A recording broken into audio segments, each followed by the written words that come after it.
वट सावित्री व्रत हिंदू धर्म में सुहागिनों द्वारा पति की लंबी आयु, स्वास्थ्य और अखंड सौभाग्य के लिए रखा जाने वाला एक महत्वपूर्ण व्रत है। यह व्रत ज्येष्ठ मास की अमावस्या को मनाया जाता है।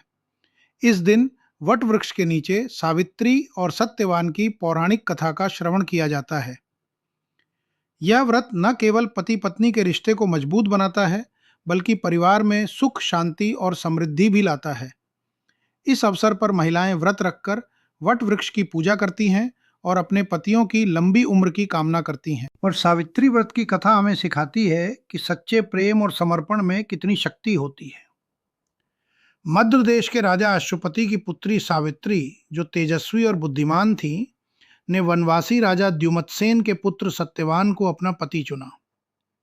सत्यवान, जो अल्पायु और गुणी थे, के साथ विवाह करने का उनका निर्णय किसी भी चुनौती से प्रभावित नहीं हुआ। जब देवर्षि नारद ने सावित्री को बताया कि सत्यवान की आयु केवल 1 वर्ष ही शेष है, तब भी उन्होंने अपने प्रेम को नहीं छोड़ा। सावित्री ने सत्यवान के साथ जंगल में रहने का निर्णय लिया, यह दर्शाते हुए कि सच्चा प्रेम हर बाधा को पार कर सकता है। एक दिन जंगल में लकड़ी काटते समय सत्यवान को अचानक सिर में तेज दर्द हुआ और वह मूर्छित होकर पेड़ से गिर पड़े। उसी समय यमराज स्वयं सत्यवान के प्राण लेने आए।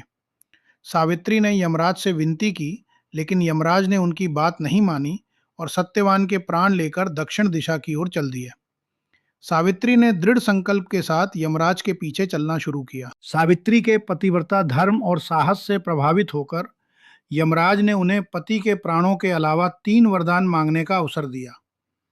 सावित्री ने चतुराई से अपने सास ससुर के लिए आंखों की ज्योति और उनका खोया हुआ राज्य मांगा।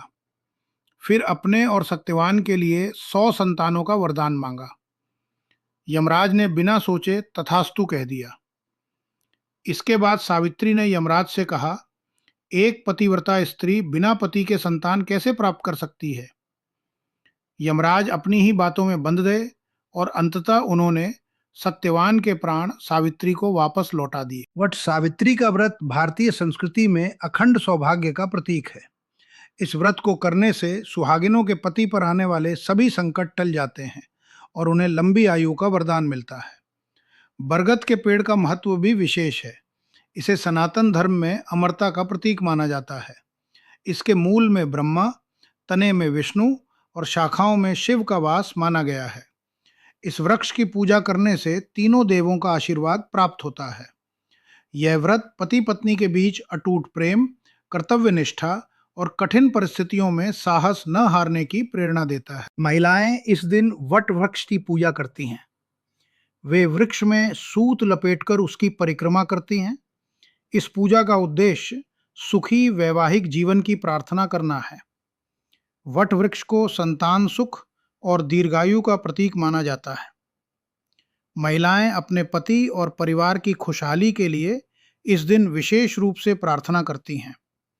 ये परंपरा हर साल मनाई जाती है और इसमें श्रद्धा और भक्ति का अनूठा संगम होता है। वट सावित्री व्रत की पौराणिक कथा के अनुसार मद्र देश के धर्मात्मा राजा अश्वपति की कोई संतान नहीं थी। संतान प्राप्ति की इच्छा से उन्होंने देवी सावित्री की कठोर आराधना की। उनकी भक्ति और तप से देवी प्रसन्न हुई और उन्हें एक अत्यंत तेजस्वी कन्या रत्न की प्राप्ति हुई। इस कन्या का नाम देवी के नाम पर सावित्री रखा गया। सावित्री ने अपने जीवन में अनेक कठिनाइयों का सामना किया, लेकिन अपने पति सत्यवान के प्रति अपनी भक्ति और प्रेम से उन्होंने उन्हें यमराज से भी वापस लाने में सफलता पाई। इस प्रकार वट सावित्री व्रत का महत्व और भी बढ़ गया, जो पति पत्नी के अटूट प्रेम और समर्पण का प्रतीक है। सावित्री ने जब विवाह योग्य होने का समय आया, तो उसने जंगलों में रहने वाले निर्वासित राजा द्युमत्सेन के पुत्र सत्यवान को अपने पति के रूप में चुना। यह एक साहसी निर्णय था, क्योंकि सत्यवान का जीवन कठिनाइयों से भरा था।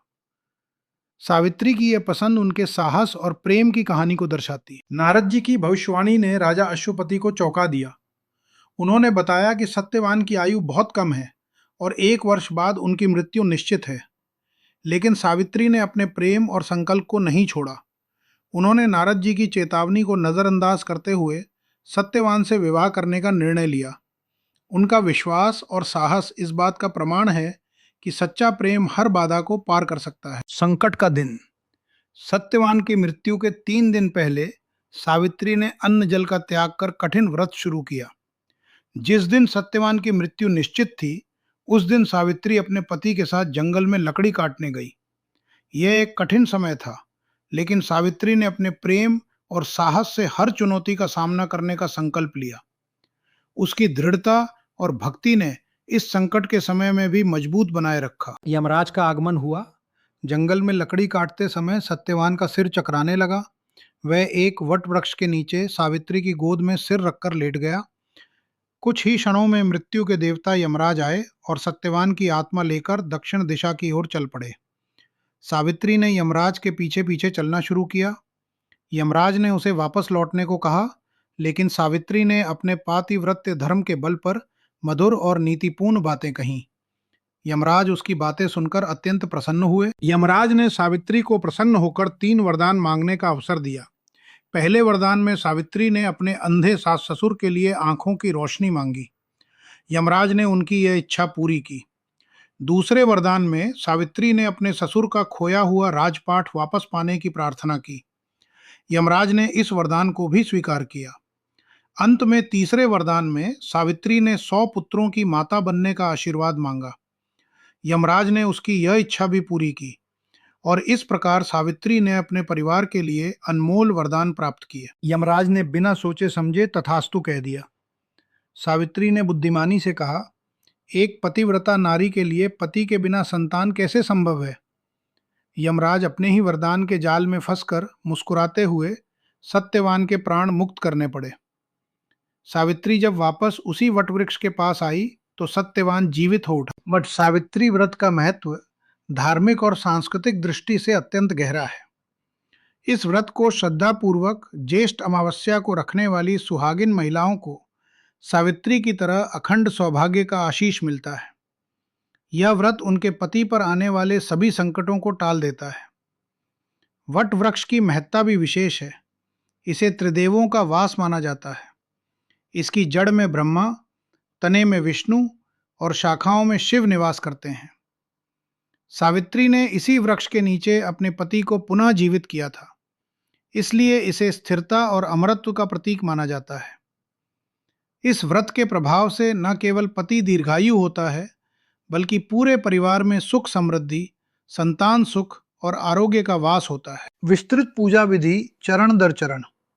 व्रत के दिन सुबह जल्दी उठकर घर की सफाई करें, स्नान करें और नए लाल या पीले वस्त्र पहनकर पूर्ण 16 श्रृंगार करें। स्थान स्थापना। वट वृक्ष के पास जाएं, वहां सफाई करके माता सावित्री और सत्यवान की तस्वीर स्थापित करें। जल और अर्घ्य। सबसे पहले वट वृक्ष की जड़ में तांबे के लोटे से पवित्र जल अर्पित करें। सामग्री अर्पण। वृक्ष को रोली, अक्षत, हल्दी और कुमकुम लगाएं। इसके बाद सुहाग की सामग्री और फल मिठाई अर्पित करें। 14 पूड़ियों पर 2-2 भीगे चने और गुलगुले रखकर जड़ के पास रखें। इसके बाद बांस के पंखे से पेड़ को हवा करें। कच्चा सूत बांधना और परिक्रमा। घी का दीपक जलाएं। हाथ में सफेद कच्चा सूत या कलावा लेकर वट वृक्ष की 7, 11, 51 या 108 बार परिक्रमा करते हुए धागे को तने पर लपेटती जाएं। कथा श्रवण। परिक्रमा पूरी होने के बाद हाथ में भीगे हुए चने लेकर सावित्री सत्यवान की पौराणिक व्रत कथा को ध्यानपूर्वक पढ़ें या सुनें। कथा समाप्त होने पर चने पेड़ की जड़ में चढ़ा दें। सिंदूर लगाना व आरती।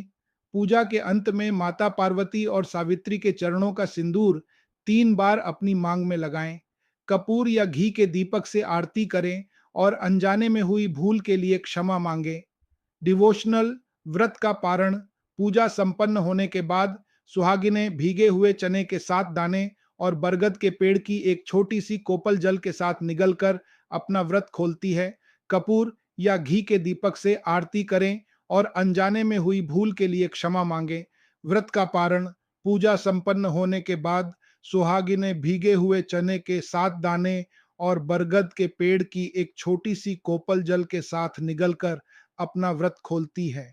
कथा सुनाने के अंत में मैं आप सभी से निवेदन करता हूं कि इस कथा का मूल उद्देश्य है कि व्रत रखने वाली सभी महिलाएं जीवन में पूर्ण सत्य का पालन करें। तभी वे देवी सावित्री की तरह अपने प्राणों की रक्षा करने में सक्षम बन सकेंगी। बोलिए सत्य सनातन धर्म की जय हो। प्राणियों में सद्भावना हो। हर हर महादेव, हर हर महादेव, हर हर महादेव। जय जय सीताराम, जय जय सीताराम, जय जय सीताराम।